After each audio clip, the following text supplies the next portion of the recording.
son las generaciones de Ismael, hijo de Abraham, el que Agar la egipcia, sierva de Sara, le dio a luz a Abraham. Y estos son los nombres de los hijos de Ismael, nombrados por el orden de su nacimiento. El primogénito de Ismael, Nebaiot, después Sedar, Adbel, Mibsam, Misma, Duma, Masa, Adar, Tema, Getur, Nafis y Sedema. Estos son los hijos de Ismael y estos son sus nombres por sus aldeas y por sus campamentos, 12 príncipes según sus tribus.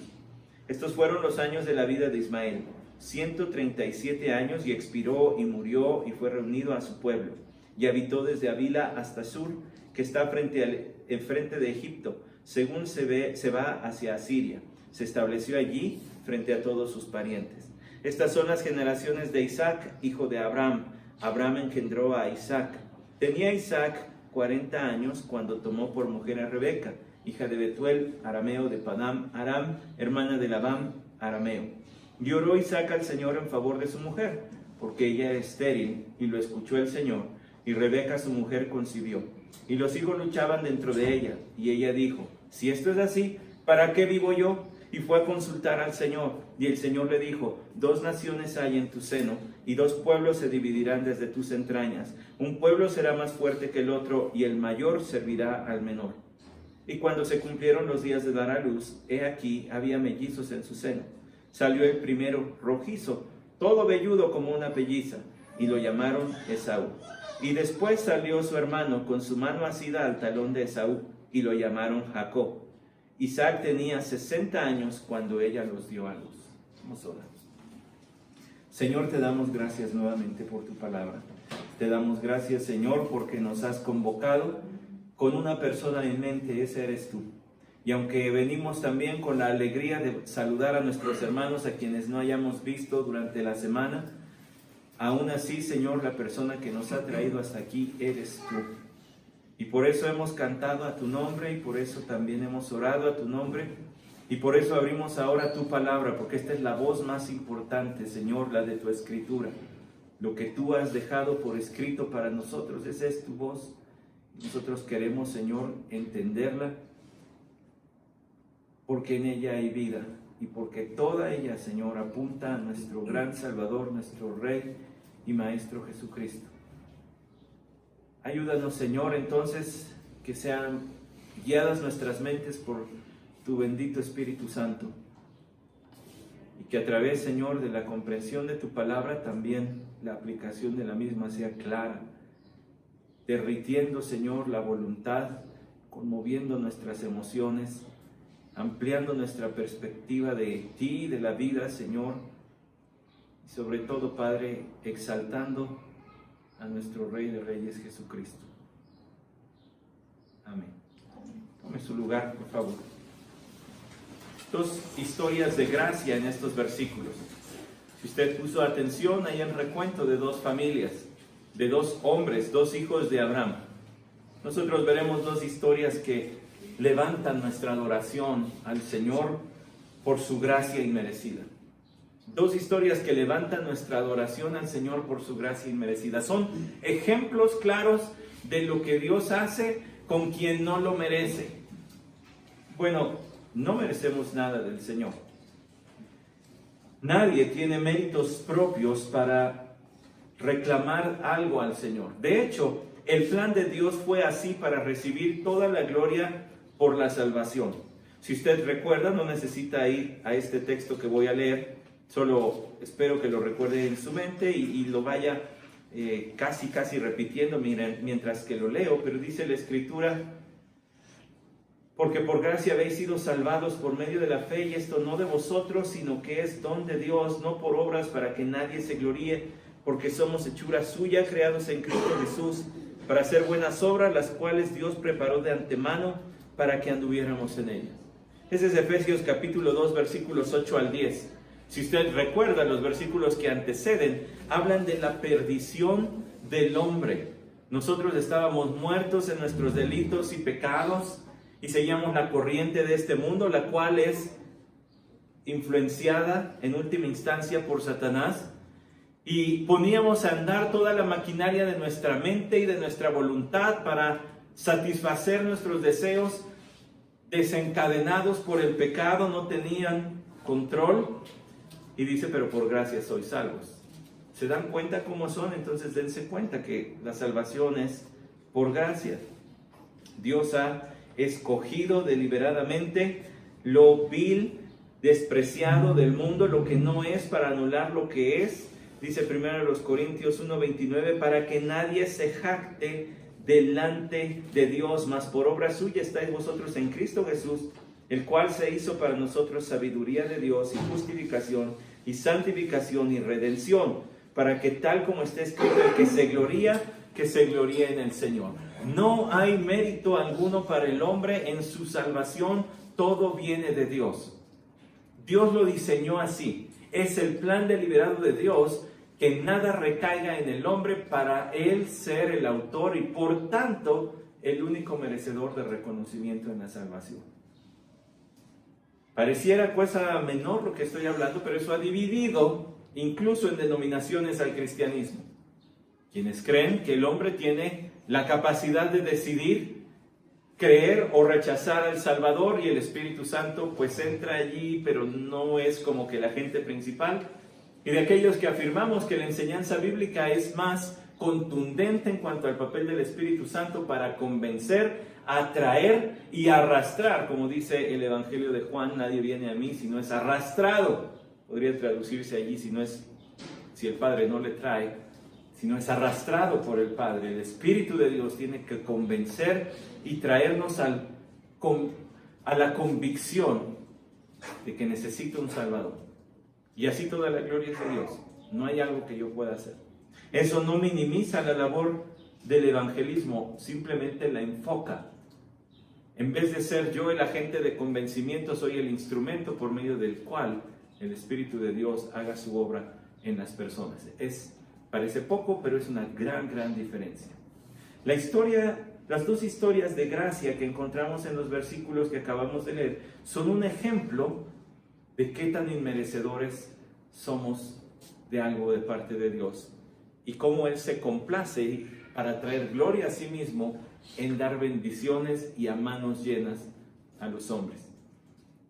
La primera parte, los versículos 12 al 18, hablan de Ismael, este hijo que, como dice allí, fue concebido por Abraham junto con la sierva de su esposa Agar.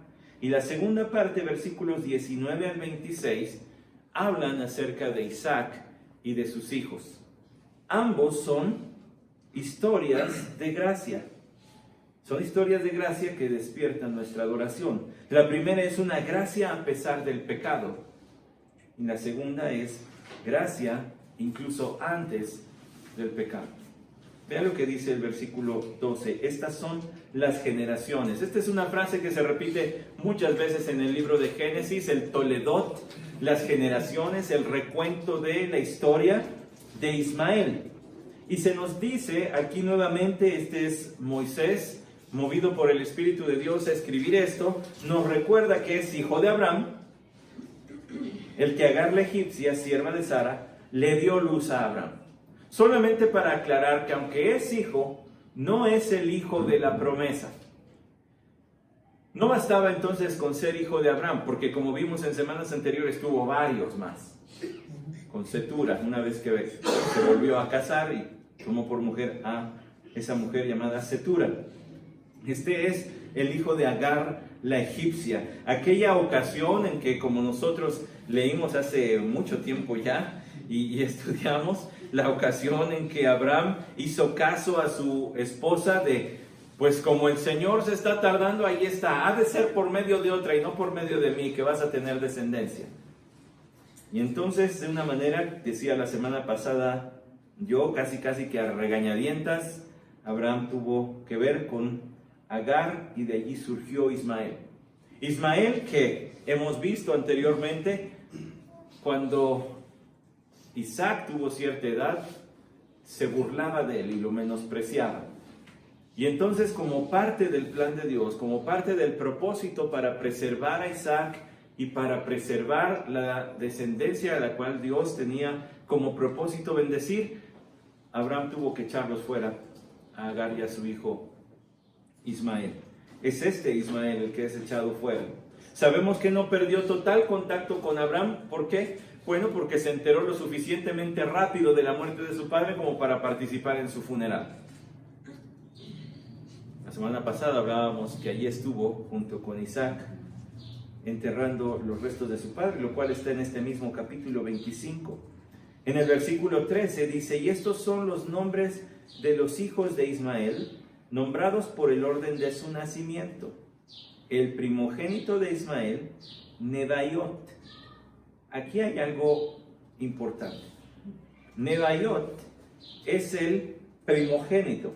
Y quiero que usted saque la cuenta de cuántos son. Dice: Nebaiot es 1, Cedar 2, Abdel 3, Mibsam 4, Misma 5, Duma 6, Masa, Adar, Tema, Jetur, Nafis y Sedema. Si saca la cuenta son 12. Retroceda poquito nada más a Génesis capítulo 17, versículo 20. Génesis 17, 20.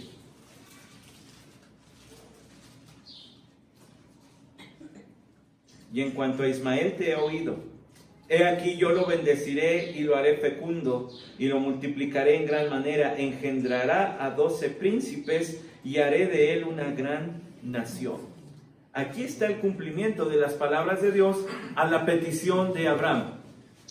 Yo amo a mi hijo. Ismael era amado por Abraham.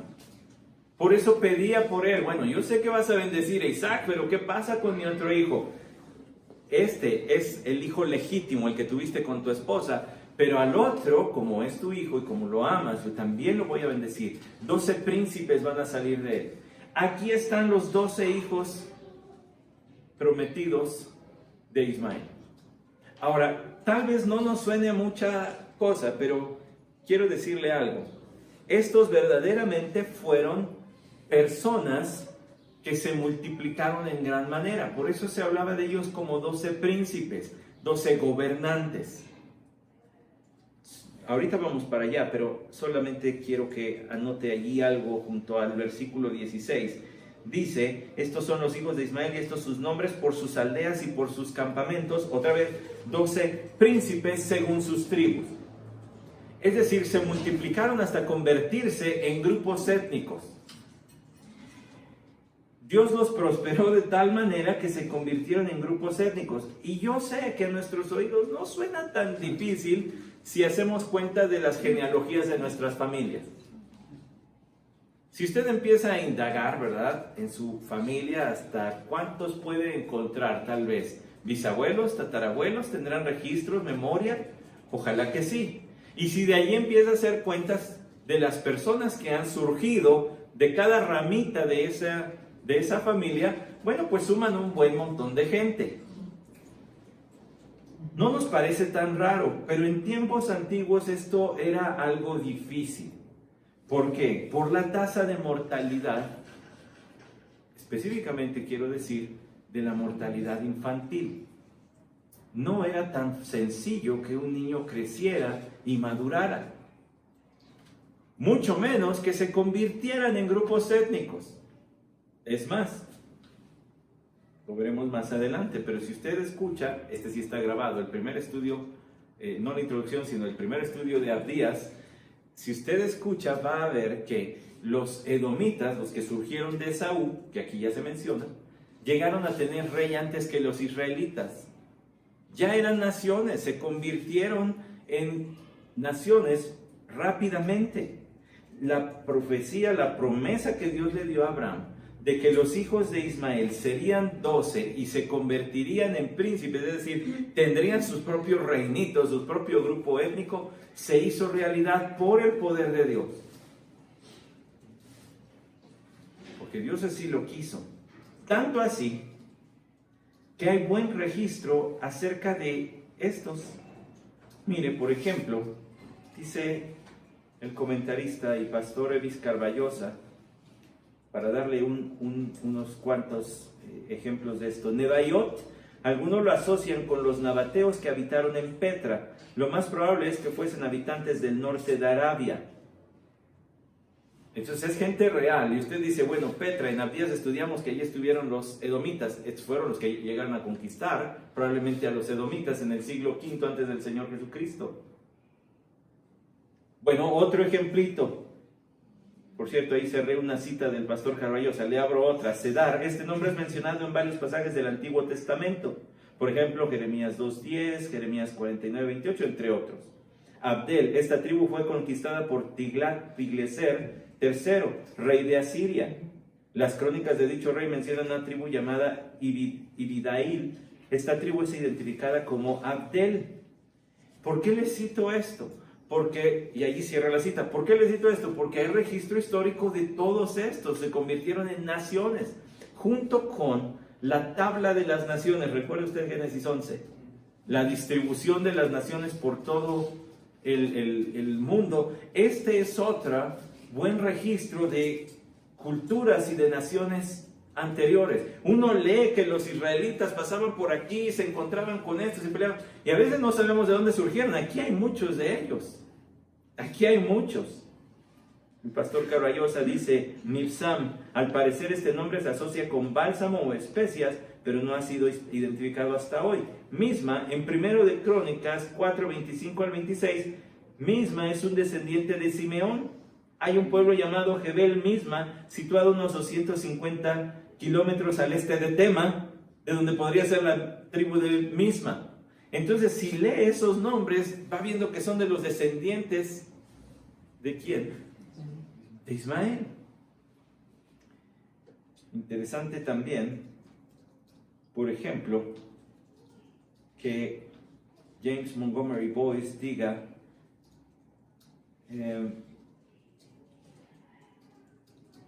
Kedar es un nombre comúnmente utilizado en general, por ejemplo, en Isaías 21:17 y Jeremías 49:28, que significa árabes, o para hablar de todos los árabes. Y uno dice, ¿y de dónde salieron todas esas naciones? La Biblia nos da el registro de un pueblo, pero también nos dice de dónde surgieron muchos otros que al final interactuaron con el pueblo de Israel. Y que Dios cumplió su promesa, verdaderamente los constituyó en naciones, los hizo pueblos enormes, enormes.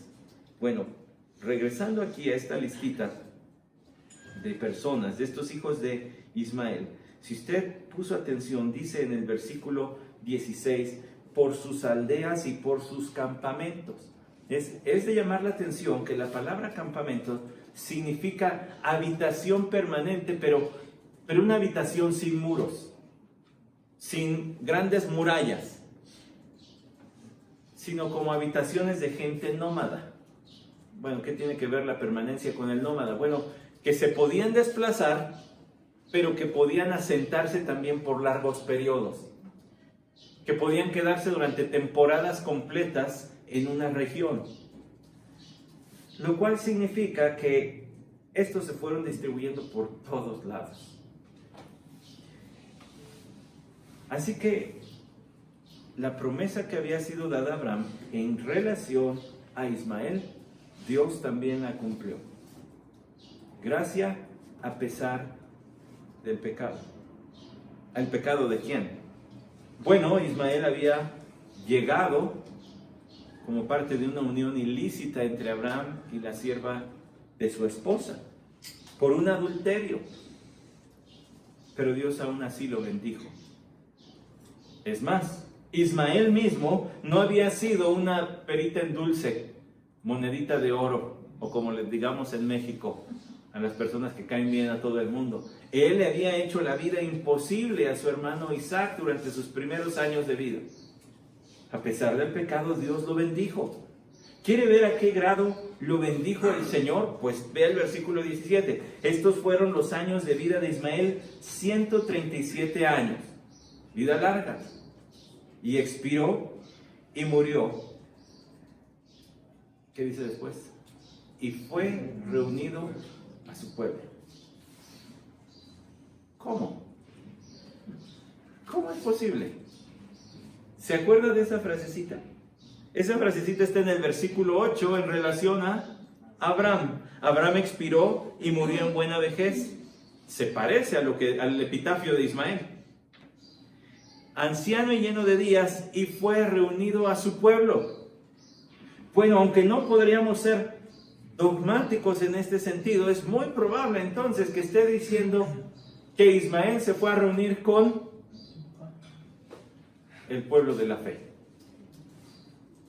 que se fue a reunir con los que gozan en la presencia del Señor.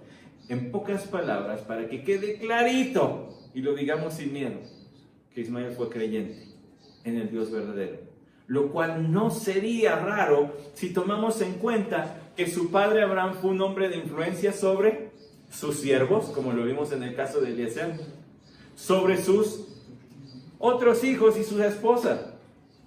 Bueno, no sería raro que Ismael, durante el tiempo de vida que tuvo junto a su padre Abraham, haya recibido suficiente instrucción como para haber sido conducido por Dios mismo a la adoración y a la fe en el único Dios verdadero, puesto que aquí dice que después de esta vida no se fue a sufrir, se fue a reunirse con su pueblo. Gracia a pesar del pecado. Como todos. Empezamos leyendo Efesios 2, del 8 al 10. Y luego fuimos a la primera carta a los Corintios, capítulo 1. Y ahí leímos, Dios ha diseñado que, sin mérito alguno, los hombres sean salvos, para que nadie tenga de qué jactarse delante de Él y decirle, yo participé. Si hubiera cualquier cosa que el hombre hiciera para su salvación, entonces Dios no sería el merecedor de toda la gloria por habernos reconciliado con Él. Tendríamos algo que decir. Dios hizo el 99.99%, pero yo puse el 0.01%. Y eso no es así. La palabra de Dios no enseña eso. La palabra de Dios dice que Dios es quien inicia la salvación, ha consumado la salvación y quien aplica la salvación a quien Él mismo le da fe. Porque por gracia sois salvos, leímos, por medio de la fe. Y esto no es de vosotros. Hay quien se hace la pregunta, bueno, ¿qué no es de nosotros, la salvación o la fe? Pues ninguna de las dos. Ninguna de las dos. Porque por gracia sois salvos por medio de la fe, y esto no es de vosotros, es un don de Dios. Y el contexto lo aclara, lo dije hace un momento. Efesios capítulo 2 inicia hablando de la condición perdida e irreparable del hombre. Si su mente está esclavizada por el pecado, si sus deseos son siempre hacia el pecado, ¿cómo puede frenar y dar la media vuelta? Y 180 grados en la dirección contraria. No puede. Tiene que haber la intervención divina. Bueno, si ese ejemplo no le es suficiente, espérese a que lleguemos en un momento al versículo 19. El 18 nos dice, y habitó desde Avila hasta Sur, que está enfrente de Egipto, según se va hacia Asiria. Se estableció allí frente a todos sus parientes. ¿Por qué habla de todos sus parientes? Bueno, pues también habla de Egipto. Había familia de él que venía de Agar y por supuesto todos los demás, los hijos de Abraham. Si usted consulta lo que dice primer libro de Samuel, capítulo 15, versículo 7, dice, Saúl derrotó a los amalecitas desde Avila en dirección a Sur, que está al oriente de Egipto. Entonces, todo este territorio fue el de los ismaelitas. Gran territorio, grandes naciones, me refiero a numerosas naciones, surgieron de él. Pura gracia, hermano, pura gracia. Es obvio que cuando leemos en el Antiguo Testamento, encontramos las características de la bendición de Dios, y lo hemos dicho en otras ocasiones, posesiones. Eso caracterizaba a muchos de los hombres de Dios, grandes familias y larga vida. Bueno, Isaac tuvo larga vida, tuvo mucha familia y también mucho territorio. Ahora vean la gracia de Dios, no solo a pesar del pecado, sino incluso antes del pecado. En la otra historia, no tanto con Isaac, aunque si bien es es importante porque él es el heredero, él es el que sigue el linaje de la descendencia de Abraham, es su hijo legítimo con su esposa y últimamente de quien va a venir Cristo Jesús. Por eso es importante todo esto.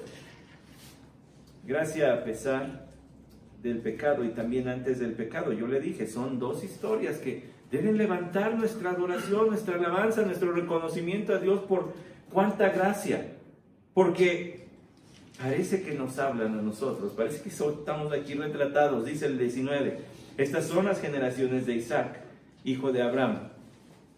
Abraham engendró a Isaac. Tenía 40 años cuando tomó por mujer a Rebeca, hija de Betuel, arameo de Padán Aram, hermana de Labán, arameo.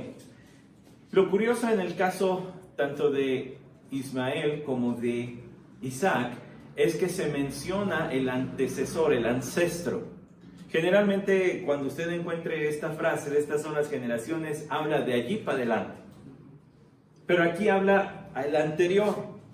¿Por qué? Bueno, en el caso de Ismael nos tiene que recordar que aunque Ismael fue un hijo de una unión ilícita, una unión fuera del matrimonio, un adulterio, aún así Dios le bendijo. Pero en el caso de Isaac, nos recuerda que este es el hijo legítimo, el heredero de la promesa.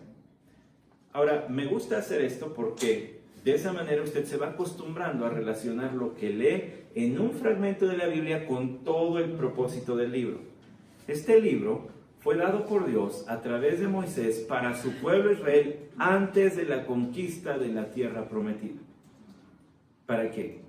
Para animar a un pueblo de esclavos y de artesanos y de granjeros sin experiencia en guerra a ir a la conquista de la tierra que Dios le prometió a Abraham. Para decirles, aunque ustedes no sean un pueblo de guerra, aunque no sean una milicia y tengan un ejército conformado poderoso, yo les voy a dar esa tierra. Porque soy el Dios de la creación. Génesis 1 y 2. Porque soy un Dios santo, entonces ustedes van a tener que ser santos. Porque además soy un Dios justo. Capítulo 4, allí con el castigo a Caín. El capítulo 5 con todos, y murió, recuerda. Y el capítulo 6 en adelante, toda la historia de Noé. Hasta que llegamos a Abraham. Las promesas, el pacto. Ustedes no son un pueblo guerrero, pero yo los voy a meter allá. Porque tengo pactos. Porque he hecho promesas. Es seguro. Anímense. No hay pierde. Van a entrar. Vean cómo va la línea. Viene desde Abraham y ahora va en Isaac. Y pronto estaremos viendo al tercer patriarca llamado Jacob, o también de nombre Israel. De hecho, aquí se empieza a mencionar. Por eso es que se menciona el antecesor, el ancestro. Estas son las generaciones de Isaac, hijo de Abraham. Este es hijo de la promesa. Abraham engendró a Isaac. Su nacimiento milagroso. No podían tener hijos. ¿Por qué? Porque Sara era estéril. Abraham nos queda claro que no. Apenas le dieron esposa, sierva y tuvo hijo. Apenas tuvo segunda esposa y tuvo más hijos. Pero Sara era la que no podía tener bebés. Y le dio Dios fuera de tiempo. Y adrede retrasó todo. Para que fuera más claro que este hijo venía por el poder de Dios y no por una concepción natural. Era una concepción milagrosa. Estaba fuera de toda posibilidad humana ya que ellos tuvieran hijos a esa edad. Tenía Isaac 40 años cuando tomó por mujer a Rebeca, hija de Betuel, arameo de Padán Aram, hermana de Labán, arameo. Qué historia tan bonita de amor la de Génesis 24, ¿recuerdan? Ya Abraham, muy entrado en años, pensando en cómo va a ser que el Señor va a continuar formando un pueblo. Entonces dice a su siervo, ve y consigue la esposa a mi hijo de allá de entre mis parientes. Y este se pregunta, ¿y cómo voy a saber? Y luego si no quiere venir conmigo, ¿cómo va a querer andar con un desconocido? El Señor te va a guiar. Y verdaderamente le guió. Y la muchacha que le encontró al hijo, y luego además tuvo que dar allí la historia, ¿verdad? A la familia de Rebeca.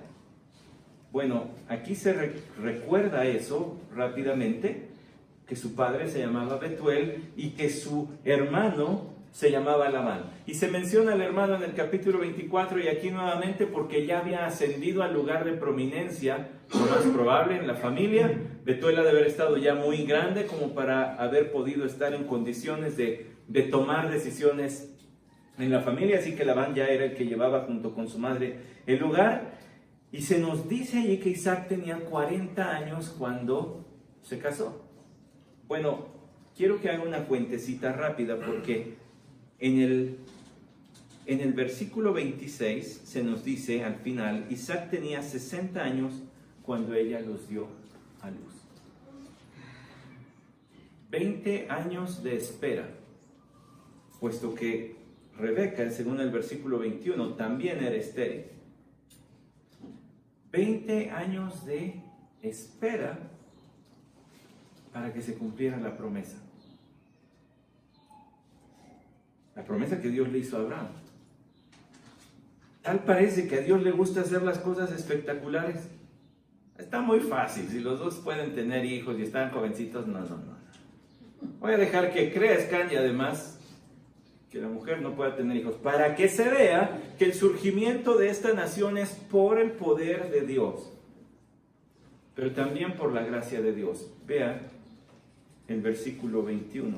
Lloró Isaac al Señor en favor de su mujer, porque ella era estéril.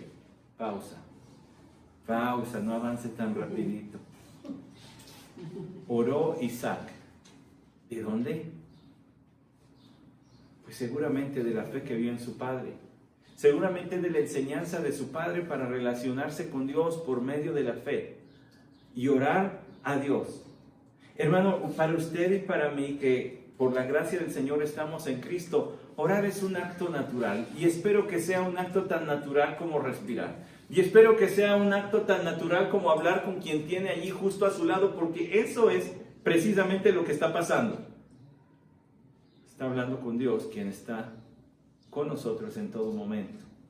Su Hijo Jesucristo prometió estar con nosotros todos los días hasta el fin del mundo y lo cumple en la persona de su Santo Espíritu. Bueno, para nosotros es muy común y es muy fácil y es muy sencillo ya hablar de la oración, pero para la persona común es descabellado orar. Hay otras cosas que deberías hacer. En vez de estar en tu religión y con tu Dios, ponte a hacer otras cosas. Ayúdate a ti mismo. Haz algo por ti. Y aunque la oración y la palabra de Dios es más, censuran el ser ociosos, no nos dejan lugar para estar de ociosos, aún así nos manda a vivir en dependencia de Dios. Es algo como lo que habla el Salmo 37. Este es un salmo básico para todo creyente. Lo debemos conocer. Si no lo ha conocido, se lo presento. Salmo 37, versículos 7 al 11. Dice, confía callado en el Señor y espérale con paciencia. No te irrites a causa del que prospera en su camino, por el hombre que lleva a cabo sus intrigas. Deja la ira y abandona el furor. No te irrites, solo harías lo malo, porque los malhechores serán exterminados, mas los que esperan en el Señor poseerán la tierra. Un poco más y no existirá el impío. Buscarás con cuidado su lugar, pero él no estará allí. Mas los humildes poseerán la tierra y se deleitarán en abundante prosperidad. Confía callado en el Señor y espérale con paciencia. Espérale con paciencia. Isaac oró al Señor. Confiaba en el Señor y por eso oraba. La persona que no confía en Dios no ora. La persona que confía en Dios ora. Es la respuesta natural del corazón que sabe que tiene un Padre Celestial dispuesto a darle todo lo que necesite para sus necesidades, según su voluntad. Porque también es cierto que el Señor nos puede hacer pasar por escasez. Y entonces ya no solamente es un tiempo de espera, ahora también es un tiempo de escasez. Pero el creyente sabe que si esa es su condición, no es por un acto de ignorancia o de desamor de Dios. Es solamente porque le está enseñando paciencia y dependencia. Pacientemente esperen en el Señor. Esperen en el Señor. ¿Nos hará ricos el Señor? No, no hay promesa de eso. Pero sí hay promesa de que Él estará con nosotros en cualquier situación, ya sea de abundancia o de escasez. Eso sí debemos esperar, que Él va a estar con nosotros y nos va a fortalecer para pasar por cualquier tiempo. No importa si este es en las cumbres altas del gozo o en los valles profundos de la tristeza y la desesperación. No te irrites a causa de que prospera en su camino por el hombre que lleva a cabo sus intrigas. ¿Se imagina lo que pudo haber pasado por la cabeza de Isaac durante los 20 años? Saberse heredero del pacto, de las promesas de Dios, pero no ver cómo esto se va a cumplir, puesto que no tiene hijos. Y saber tal vez referencias de que su hermano Ismael seguía creciendo en número. Ya tiene 9 hijos y yo aquí sigo. Ya llegó al 10, 11, 12. Yo no tengo ni uno.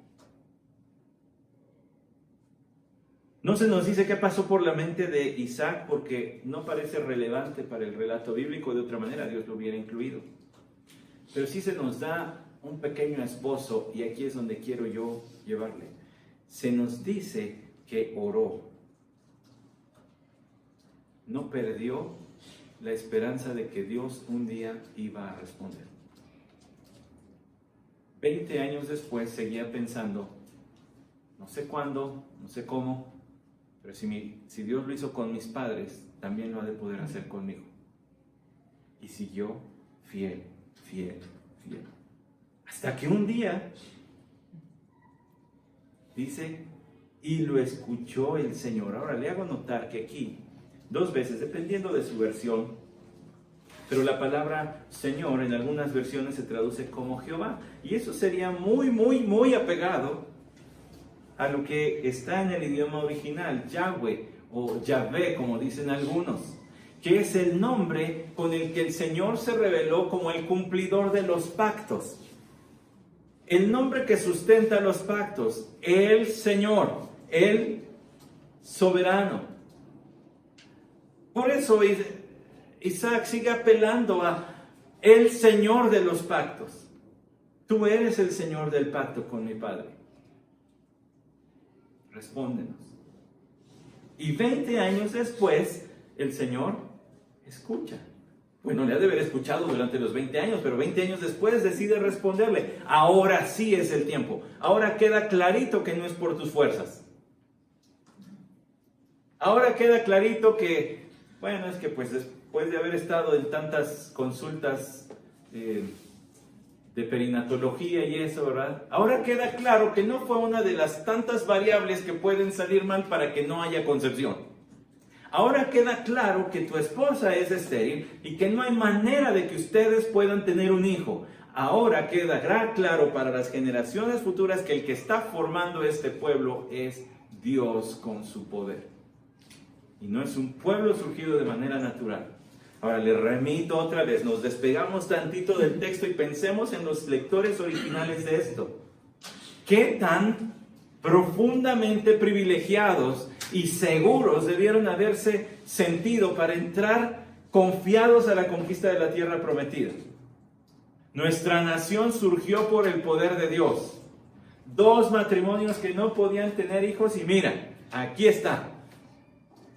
Bueno, conocemos que la historia del pueblo de Israel no fue de conquista inicialmente. Tuvo que llegar la generación de Josué para que eso ocurriera. Pero el propósito es claro. Es Dios quien está formando esta nación.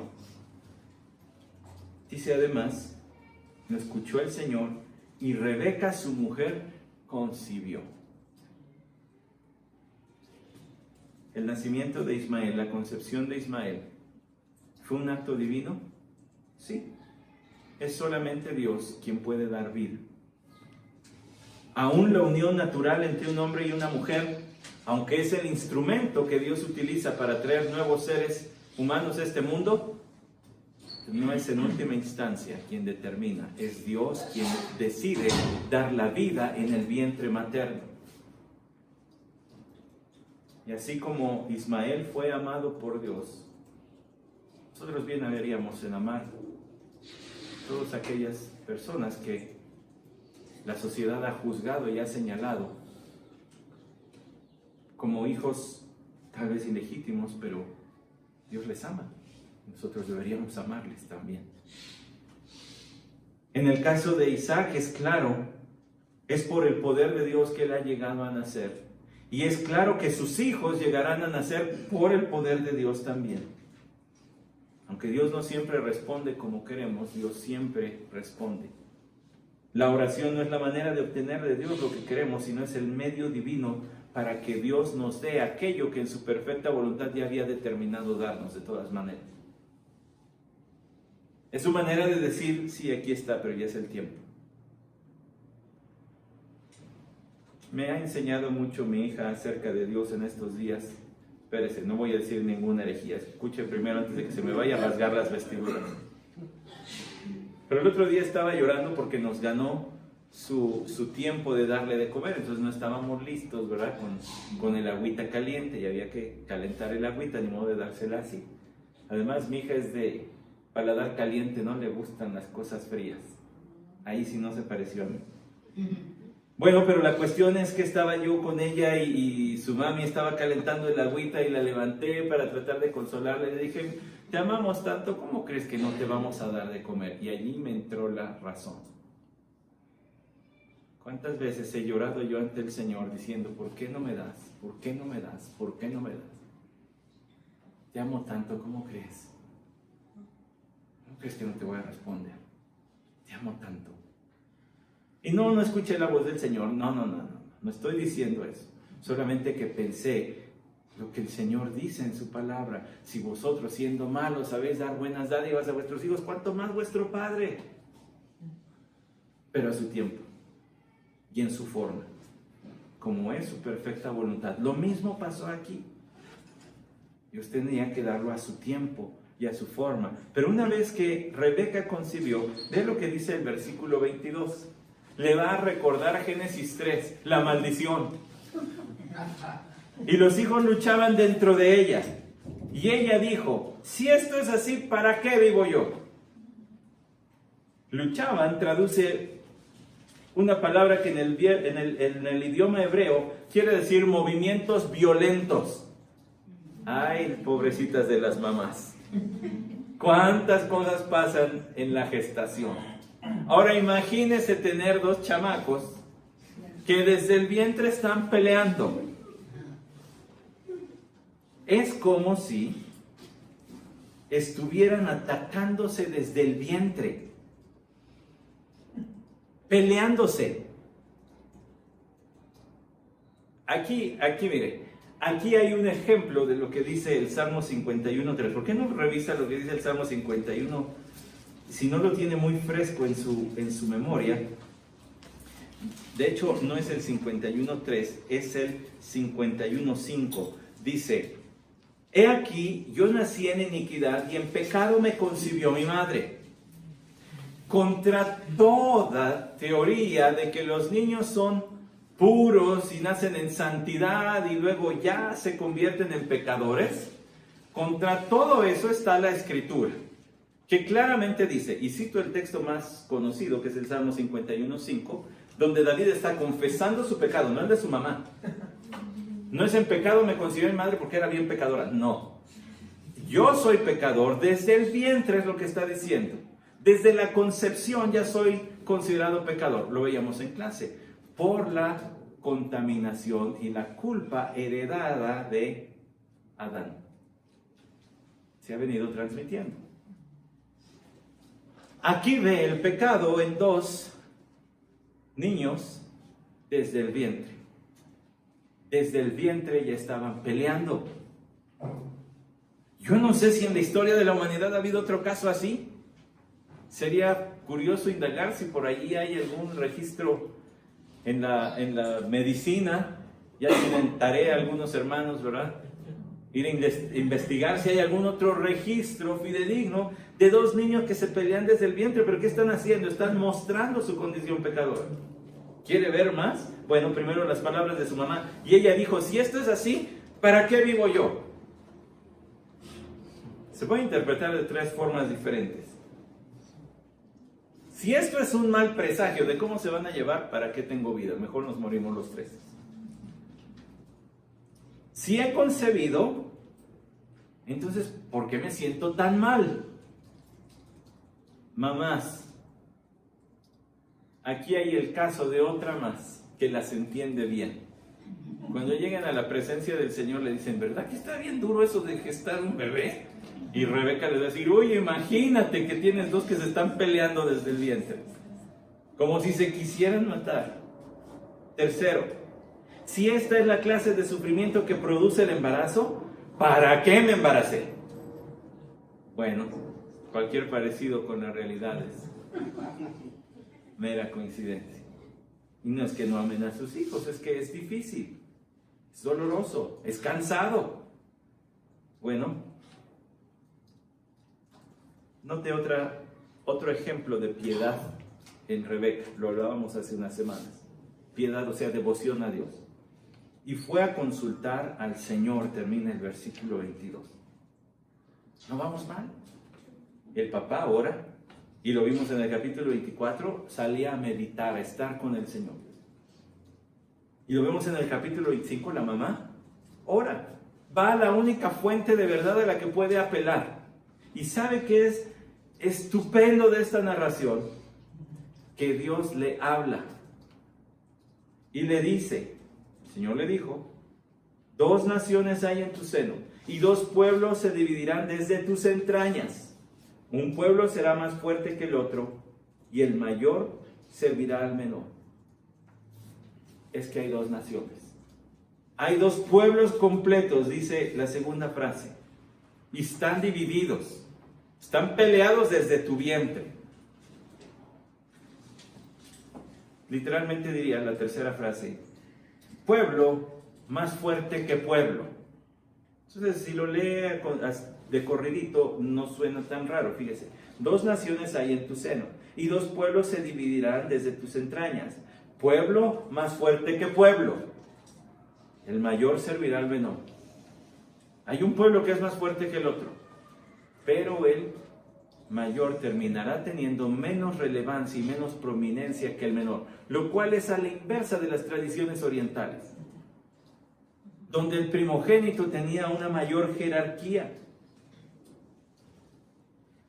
junto con su formación en casa, porque eran piadosos en casa de Rebeca, recuerda, eran amantes del Dios verdadero. Luego había estado ya 20 años con Isaac, otro hombre piadoso, matrimonio piadoso. Rebeca se acerca al Señor para ver qué está pasando. Esto es muy doloroso, está muy difícil. Y el Señor le dice, la verdad, escuche, la verdad no solamente en el vientre de Rebeca, lo cual estaba velado para aquellos tiempos. Esta semana vi el mini video de cómo le hacían un ultrasonido a una gatita para verle sus gatitos. Bueno, ahora hasta los gatos le hacen ultrasonidos, pero en aquel tiempo nada.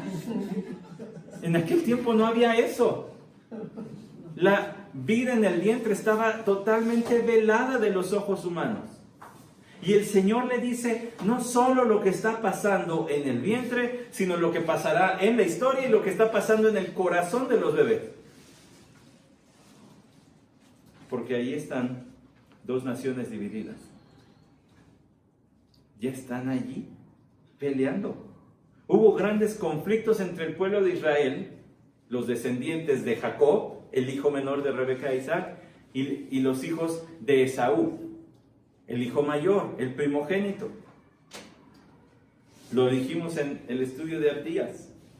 Edom, los edomitas, le negaron el paso a los israelitas a través de su territorio hacia la tierra prometida en Números 20.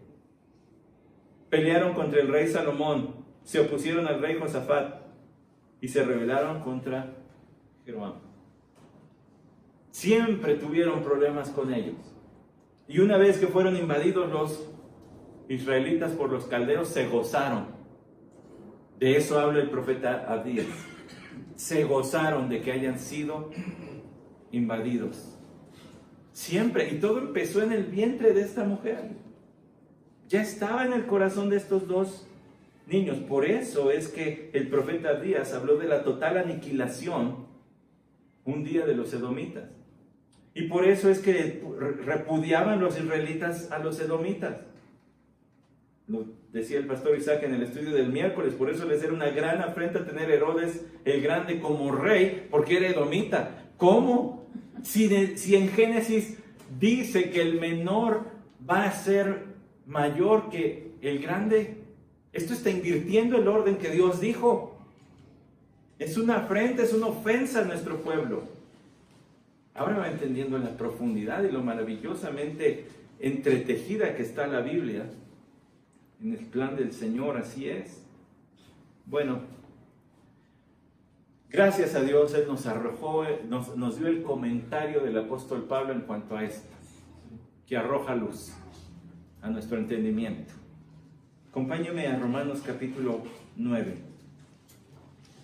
En Romanos capítulo 9, versículos del 1 al 7, el apóstol Pablo da un escrito que continúa también del 8 al 13, pero da un discurso acerca de esto, un comentario.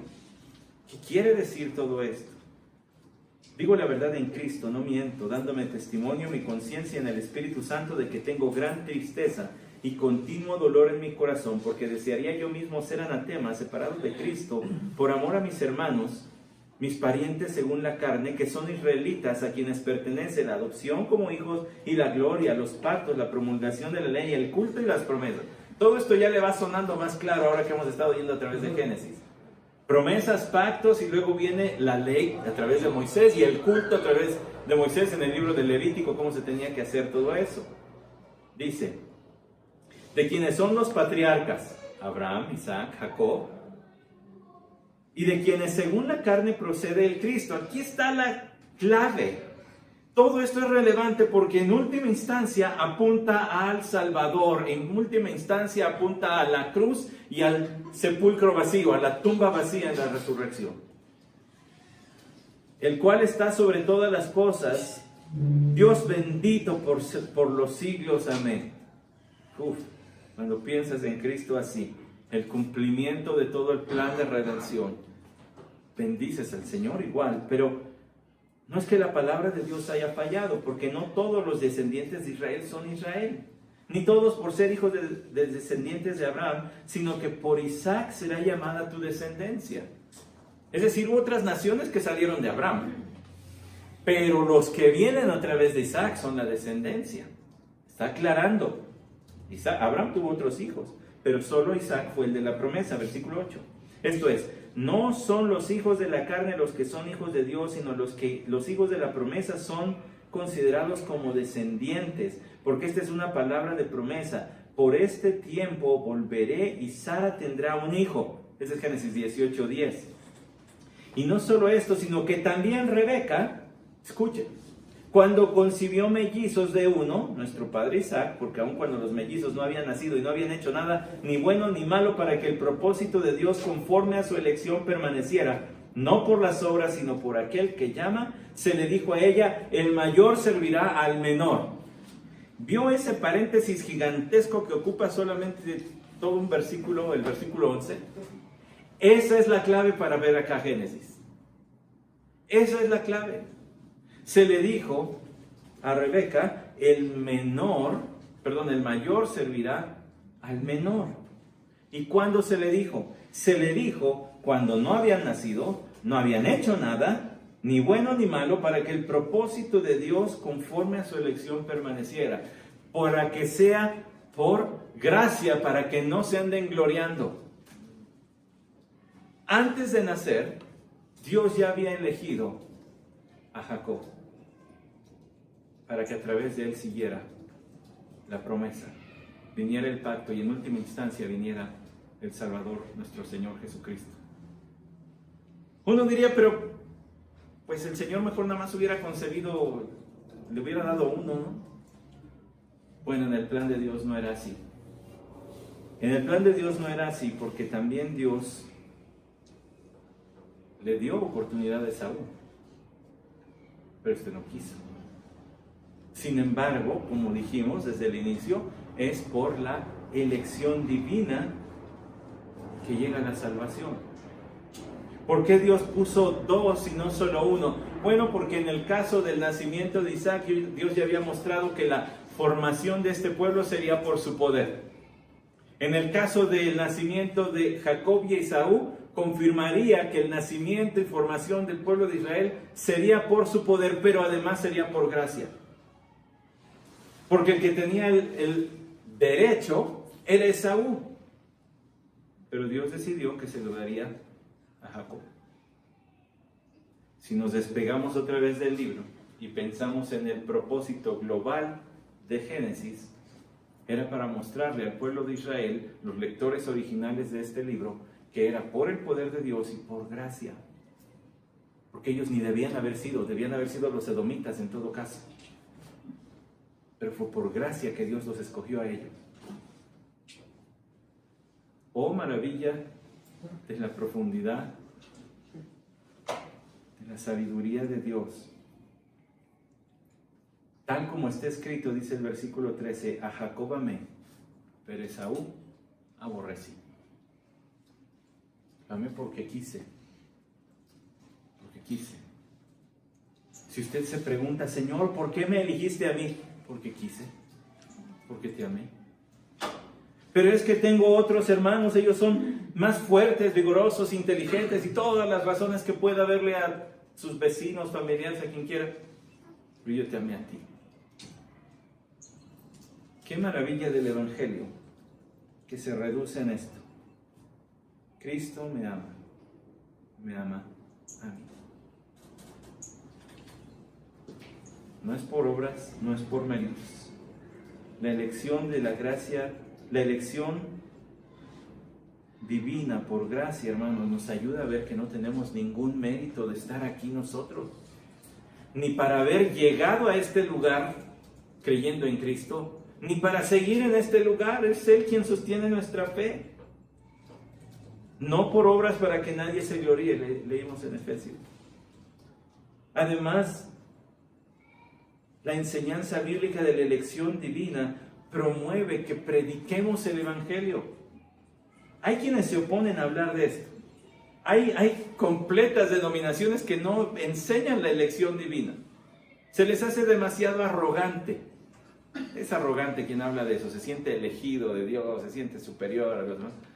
Pero está en la Biblia y no nos promueve la jactancia, al contrario, como ya dijimos, la humildad delante del Señor y de los hombres, y tampoco inhibe que prediquemos sentándonos en nuestras sillas cómodas de iglesia cada semana diciendo, pues los que sean salvos, pues el Señor verá cómo, de todas maneras ya los eligió. No, sino que como Pablo decía, 2 Timoteo 2:10, todo lo soporto por amor a los elegidos para ver si de cualquier manera alcanzo a algunos. La elección divina entonces hace valioso, hace noble, deseable el predicar el Evangelio, aun cuando en esto nos cueste sufrimiento y rechazo, para ver si de cualquier manera por ahí anda un elegido de Dios. Lejos de cesar de predicar, lo promueve. ¿No despierta esto nuestra adoración por la gracia de Dios? ¿No despierta en esto usted la humildad de decir, Señor, gracias? Es como Jacob, a él no le correspondía, ni a los israelitas, es por tu pura gracia. ¿Quiere ver cómo estaban las cosas en el vientre? Vea lo que dice el versículo 24, y cuando se cumplieron los días de dar a luz, he aquí había mellizos en su seno, tal como Dios lo había dicho. Para los hombres esto no era conocido del todo más que para Rebeca, pero Dios ya lo había dicho. El versículo 25, salió el primero rojizo, todo velludo como una pelliza, es decir, como un pellón, y lo llamaron Esaú. Quizá por la etimología. Saír quiere decir velludo, entonces Esaú, bueno, tiene que ver con eso. Versículo 26, y después salió su hermano con su mano asida al talón de Esaú y lo llamaron Jacob. Bueno, una frase muy mexicana sería, estaba de a peso. Allá adentro estaba barato los empujones y demás. No te vas. Y se agarra del piececito, vámonos. Y bueno, pues salió primero Esaú, pero el otro iba pegado allí. Por eso Jacob significa el que toma por el calcañar. Oseas 12:3, en el vientre tomó a su hermano por el calcañar y en su madurez luchó con Dios. Dice Oseas 12:3. Un hombre bélico, un hombre de mal carácter, peleonero. Desde el vientre, en pecado me concibió mi madre. La gracia de Dios se manifestó aún antes de que hicieran algo. Dios ya lo había escogido. Por eso también significa suplantador, engañador, el que es más listo. Diríamos en lenguaje coloquial, el que se pone más abusado y por tanto es más abusivo.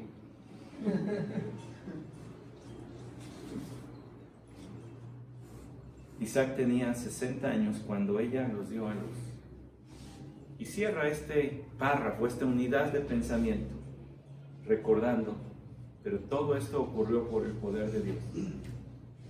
Pero si son pecadores estos, Esaú va a ser descrito en el libro de Hebreos como un hombre impío, sin temor de Dios. Y pues Jacob, pues ya lo vemos desde aquí, que sale agarrado del pie del otro. Pues sí, porque no hay mérito en el hombre para que reciba gracia de Dios y favor de Dios. Y así como Jacob y Esaú y Isaac e Ismael y Abraham y todos los demás no tenían mérito para ser considerados por Dios, ni usted ni yo. No tendríamos por qué verlos de menos. Si solamente son el espejo de nuestra condición. Que aún en el medio del pecado, Dios decidió mostrar su gracia a nuestro favor. Estos hombres solamente nos hablan del mayor hombre, el que sí tiene méritos. Aquel de quien Dios dijo, en él estoy complacido, en él sí me regocijo, en el que fue dado por nosotros, por esto, porque no merecíamos nada para poder merecerlo todo. Y si no merecíamos ninguna bendición de Dios, mucho menos merecíamos que Él diera a su Hijo en nuestro lugar. Pero para hacernos aceptos y para hacernos dignos de su bendición, Cristo vino a morir por nuestros pecados. Él fue llamado santo, el santo niño que está en tu vientre, se le dijo a María. Él sí desde el vientre, santo, a diferencia de todos los demás. El justo por los injustos, para llevarnos a Dios. Y las demás se las dejo a usted para que siga continuando con esa serie de frases de adoración al Señor. Gracias, Señor, por tu Hijo Jesús. Vamos a orar. Señor, verdaderamente gracias por Jesucristo, nuestro Salvador, tu Hijo unigénito, a quien nos complacemos en proclamar y a quien no nos cansamos, no dejamos de sorprendernos de la gracia que has derramado para nosotros a través de él. Que tu gracia, Señor, la cual abunda más que el pecado, haga palidecer otros temas en nuestras vidas. No porque estos no sean importantes, sino porque este es el más importante. Gracias porque tu palabra enseña esta gran doctrina de la elección divina. No depende de si alguien la cree o la rechaza. Es así, porque tu palabra la dice. Y los beneficios los paladeamos y los disfrutamos diariamente. Gracias, Señor. Y gracias también porque es esa doctrina de la elección, como lo acabamos de ver, la que nos impulsa a predicar, porque por allí están los elegidos. Como tú le dijiste a tu siervo Pablo en Corinto, tengo mucho pueblo en esta nación. Allí estaban, pero él todavía no había llegado a ellos. Pero tuvo que seguir predicando. Así nosotros, Señor, que sigamos predicando hasta que tu evangelio llegue a aquellos quienes tú has ordenado para salvación. Nuevamente, gracias por tu Hijo Jesucristo, nuestro Rey, nuestro Salvador, nuestro Maestro, a quien nos deleitamos en seguir sus pisadas, a quien amamos porque nos amó primero, subiéndose a la cruz, y se hizo para nosotros sabiduría y justificación y santificación. Amén.